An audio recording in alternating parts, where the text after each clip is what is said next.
살아가다 보면 우리가 어두운 밤을 만날 때가 있습니다.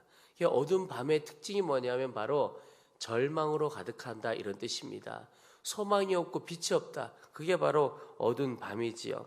그래서 인생의 어두운 밤은 절망의 밤이라고도 할 수가 있습니다. 그런데 예수님을 믿는 이들에게도 이런 어두운 밤이 찾아올 수가 있습니다. 바로 오늘 본문에 보면 마르다, 마리아, 나사로, 이 남매, 예수님께서 특별히 사랑하는 그런 남매였습니다. 이 남매들도 예수님을 사랑했고 예수님도 이 남매를 아주 특별하게 사랑을 했던 것을 말씀에서 볼 수가 있습니다. 그런데 그만 그 중에 나사로가 죽게 되었습니다. 그리고 나서 나사로가 죽고 나서 예수님께서 그 마을을 방문하게 되는데, 성경에 보면 이렇게 표현합니다. 17절에 예수께서 와서 보시니 나사로가 무덤에 있은지 이미 나흘이라. 여러분, 죽음도 절망인데 무덤에 있은지 이미 나흘이라. 성경이 딱 집어서 이미 죽은 지 나흘이나 지나고 예수님께서 오셨다라고 설명을 하고 있는 이유가 있습니다. 여러분, 어떤 느낌이 드십니까? 이제 다 끝났다, 이런 뜻입니다. 절망이다, 이런 뜻입니다. 소망은 더 이상 없다, 이런 뜻이죠. 더구나 그 일로 인해서 마르다, 마리아 두 사람 정말 낙심으로 가득했습니다. 특히 마리아는 더 심한 것이 예수님께서 오신다는 이야기를 듣고 마르다는 예수님을 맞이하러 갑니다. 마리아는 집에 있었습니다. 예수님 맞이하러 갈 정신조차 없었다, 이런 뜻이죠. 그가 얼마나 절망과 좌절로 가득 차 있었던가를 보여주는 겁니다. 근데 여러분, 마리아나 마르다가 예수님을 모르던 사람들이 아니었습니다. 믿음이 없었다라고 말하기가 어려웠던 사람입니다. 예수님을 알았고 믿음도 있었다라고 하는 사람이죠. 그럼에도 불구하고 그들이 절망하고 좌절했습니다. 이유가 있습니다. 그것은 바로 그들의 믿음이 없었다고 말하기는 어렵지만 한계를 가지고 있는 믿음이었기 때문에 그랬습니다. 오늘 말씀에 보면 예수님께서 오신다는 소식을 듣고 마르다가 가서 맞이를 하죠. 그때 이렇게 표현합니다. 21절에 마르다가 예수께 여짜오되 주께서 여기 계셨더라면 내 오라비가 죽지 아니하였겠나이다. 여러분, 이 말씀이 무슨 말씀입니까? 예수님께서 병든 자를 고쳐주실 수 있는지는 몰라도 죽은 사람 어찌 살리겠습니까? 살아있을 때는 예수님 어떻게 했을지 모르겠지만 이미 죽어서 다 끝났습니다, 이런 뜻입니다. 예수님께서 그 말씀에 내 오라비가 다시 살아나리라. 그런데 24절에 마르다가 이르되 마지막 부활 때에는 다시 살아날 줄을 내가 아나이다. 먼 후에 부활의 때는 그렇겠지만 예수님, 지금은 뭐 다 끝났습니다. 하여튼 그 이야기를 계속 하고 있는 거지요. 믿음은 전혀 느껴지지 않습니다. 마리아도 마찬가지입니다. 32절에 보면 마리아가 예수 계신 곳에 가서 배웠고 그 발 앞에 엎드려 이르되 주께서 여기 계셨더라면 내 오라버니가 죽지 아니하였겠나이다 하더라. 어떻게 이렇게 자매가 두 사람이 똑같이 말을 하는지 모릅니다. 그 말은 이 두 자매 똑같이 한계를 가지고 있었던 믿음이라는 것을 보여주고 있습니다. 근데 그 한계가 무엇입니까? 이 두 자매에게 있었던 믿음의 한계는 죽음이었습니다. 우리 주님은 주님 앞에서는 어떻게 할 수 없겠지, 그게 끝이구나, 이렇게 생각을 한 거죠. 여러분, 한계를 가지고 있는 믿음으로는 하나님의 역사 경험하지 못합니다. 무디 목사님께서 이렇게 말씀하신 적이 있습니다. 하나님이 약속하신 풍성한 삶을 누리지 못하는 것은 하나님의 능력이 바닥났기 때문이 아니라 너희의 믿음이 바닥났기 때문이다. 여러분, 우리의 삶에 하나님의 역사, 하나님의 풍성하심 경험하지 못하는 이유가 있다면 하나님께 문제가 있는 것이 아니고 우리의 믿음에 문제가 있다. 그 이야기를 무디 목사님이 하신 것이죠. 여러분, 우리의 믿음은 어떻습니까? 죽음 앞에서도 주님은 죽음의 문제도 다 해결할 수 있다고 믿으십니까? 아니면 우리가 여러 가지 믿음의 한계, 믿음의 장벽을 가지고 있는 사람입니까? 보통 보면 우리의 믿음을 가로막는 장벽들이 몇 가지가 있습니다. 그 중에 하나가 익숙한 것입니다. 익숙한 것이 믿음을 가로막습니다. 왜 그러냐면 익숙한 것은 편안합니다. 그래서 믿음이 없어도 괜찮습니다. 여러분, 내가 가정에서 또 내가 일상에 사는 삶에서 믿음을 사용하지 않아도 괜찮습니다. 여러분, 교회에 오실 때, 집에 갈 때 믿음을 쓰십니까? 기도합니까? 그렇지 않습니다. 그냥 당연히 가고 당연히 옵니다. 익숙한 것, 주님을 바라보지 않아도 되고 주님의 도움이 없어도 되는 것처럼 느껴집니다. 예, 그 익숙함이 믿음의 도전을, 믿음의 성장을 가로막습니다. 그래서 하나님께서 때때로 우리에게 믿음의 도전을 하게 하실 때 떠나라라고 말씀하시는 것이 그렇습니다. 아브라함도 그 고향 친척 아비의 집 떠나라 이렇게 말씀하고 있는 것이지요. 여러분, 익숙하지 않은 곳에서 주님을 바라보게 되고 믿음을 사용하게 되는 것이죠. 또 믿음을 가로막는 것이 무엇입니까?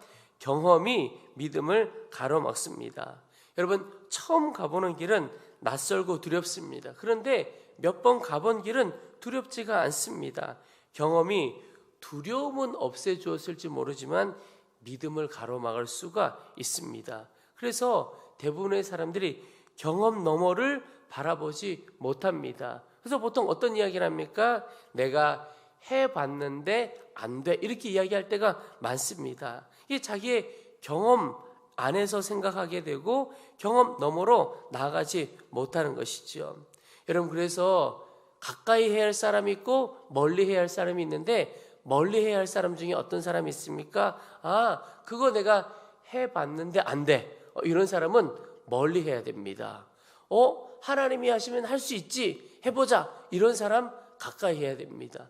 믿음의 사람을 가까이 하고 믿음 없는 사람 멀리 해야 하는데 또 우리 자신도 믿음 없는 사람이 되는 것이 아니라 믿음 있는 사람이 되어야 하는 거죠. 마르다 마리아 왜 이렇게 절망했을까요? 죽음은 어떻게 할 수 없다는 그들의 삶에서 나온 경험이 예수님을 향한 믿음을 가로막았습니다. 여러분, 우리는 무엇을 진리로 붙들고 삽니까?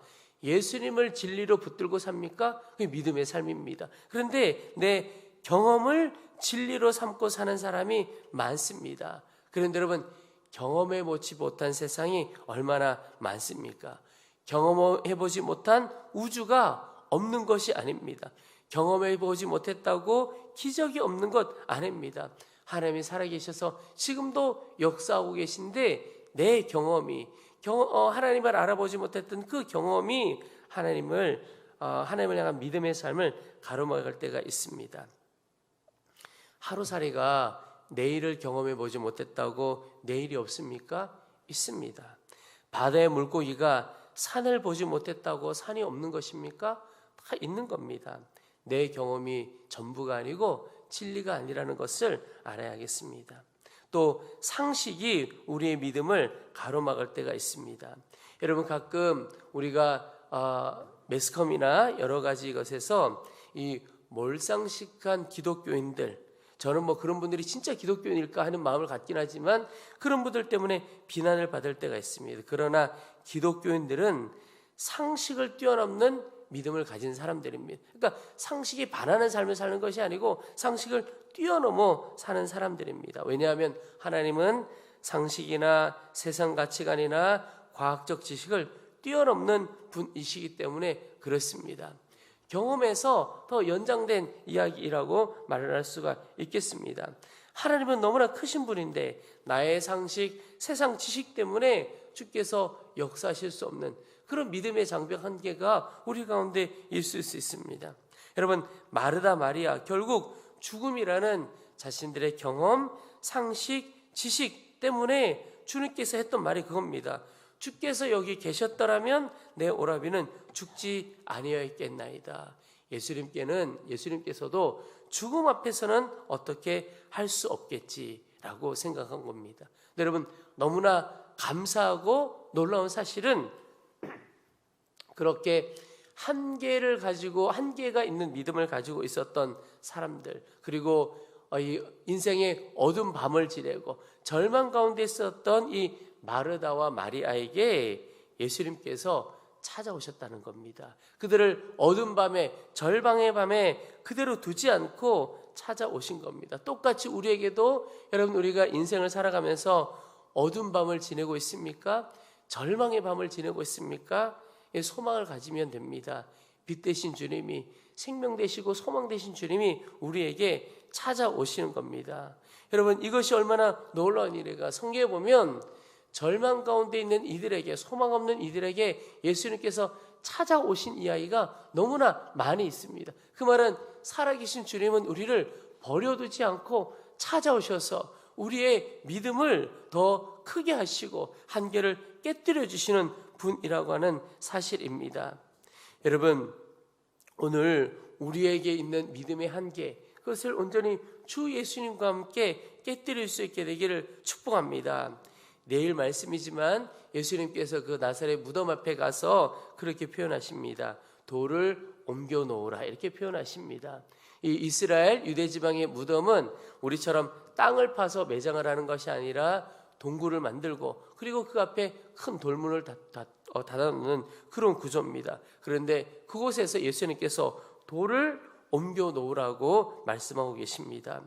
여러분, 무덤을 가로막고 있는 돌을 옮겨 놓아야 합니다. 우리의 믿음을 가로막고 있는 돌들을 옮겨 놓아야 하는 거죠. 믿음의 장벽을 깨뜨려 버려야 하는 겁니다. 그리고 우리의 믿음이 자라갈 수 있도록 더욱 주 예수님을 바라보아야 하는 것이죠.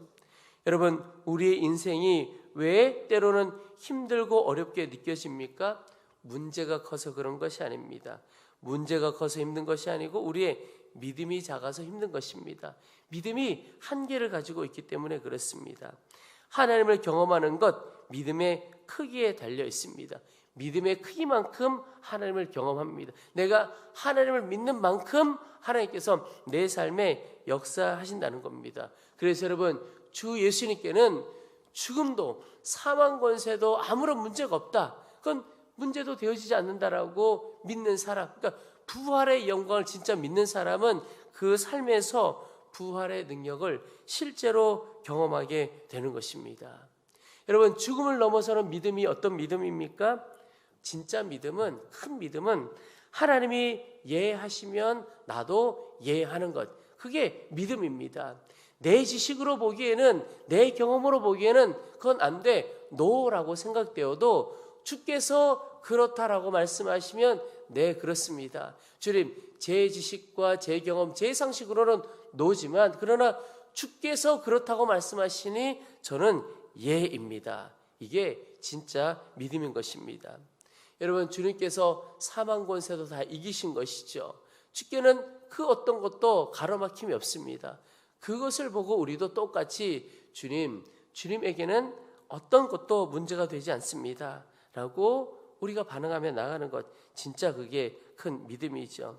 저는 우리 교회도 또 우리 모든 성도들도 하나님이 그렇다라고 하시면 내 형편 보지 않고 내 지식 보지 않고 예하는 큰 믿음의 성도들 다 되시기를 축복합니다. 여러분, 어떻게 그런 믿음을 가질 수가 있겠습니까? 늘 주님의 임재 안에 거하는 겁니다. 그 말은 늘 주님과 동행하며 살아간다는 것이죠. 내가 주 예수님과 온전히 하나 되고 주 예수님과 늘 동행하고 주님으로 충만하게 되면 여러분, 믿음이 내 가운데 자라게 된 것을 볼 수가 있습니다. 여러분, 늘 예배하는 자리, 기도하는 자리 놓치지 않기를 축복합니다. 이유가 있습니다. 사실 별것 아닌 것처럼, 사실은 뭐 별것 아닌 게 아닌데요, 그냥 보기에 그게 뭐 대단할까 이렇게 싶어도 늘 예배하는 자리, 기도하는 자리에 있으면 주 예수님의 믿음이 내 가운데 부어지는 것을 경험하게 됩니다. 하루가 지나고 이틀이 지나고 한 달이 지나고 1년이 지나면 그 이전과 내가 달라져 있는 것을 보게 됩니다. 여러분, 하나님께서 우리를 어떤 큰 사건을 통해서 바꾸어 놓으실 때도 있습니다. 그런데 가랑비처럼, 이슬비처럼 우리를 바꾸어 놓으실 때도 있습니다. 그 말은 여러분, 비가 아주 보슬보슬 내리고 거의 뭐 내리지 않는 것처럼 보일 때도 그저 한두 방울 있는 것, 뭐 옷이 젖겠나. 그런데 그렇게 그냥 다녀보십시오. 한 30분, 1시간 지나면 옷이 흠뻑 젖어 있는 것을 경험할 것입니다. 하나님께서 우리의 삶을 그렇게 바꾸어 놓으실 때가 많은 것을 보게 됩니다. 예배하는 자리, 기도하는 자리 아무것도 아닌 것 같은데 그 자리에 늘 있었는데 하나님과 더 깊어지고 주 예수님의 믿음이 내 가운데 임하는 것을 보게 됩니다. 여러분, 그러면 일어나는 변화가 그런 겁니다. 이제는 내가 붙들고 살았던 문제, 염려하고 걱정하며 살았던 문제는 하나님께 옮겨 드리는 겁니다. 다 주께 맡겨 드리는 거죠. 그리고 주께서 바라보는 것을 나도 바라보게 되고 주님의 생각이 내 생각이 되어지고 주님의 믿음이 내 믿음이 되어지는 겁니다. 그러면 주님의 영광을 보게 되어지는 거죠. 여러분, 마르다 마리아 결국 그들에게 어두운 밤을 지나고 있는 그들에게 예수님께서 찾아오셔서 나사로가 다시 살아나는 것을 다 경험하게 된 것이죠. 부활의 영광, 부활의 능력을 경험하게 된 것입니다. 여러분, 바로 믿음으로 사는 자에게 주께서 그런 역사를 이루어 주십니다. 여러분, 오늘 우리는 어떤 믿음으로 삽니까? 하나님께서 말씀하시면 예, 그렇습니다 라고 하는 큰 믿음으로 살게 되기를 소망합니다. 그러면 인생의 밤이 올 수도 있습니다. 그러나 곧 이어 반드시 빛나는 새벽을 다 경험하게 될 것입니다. 우리가 믿음의 한계를 다 깨뜨리고 주님의 영광, 주님의 살아계심을 다 경험하고 또 주님을 증거하는 증인들로 살아가게 되기를 주의 이름으로 축원합니다.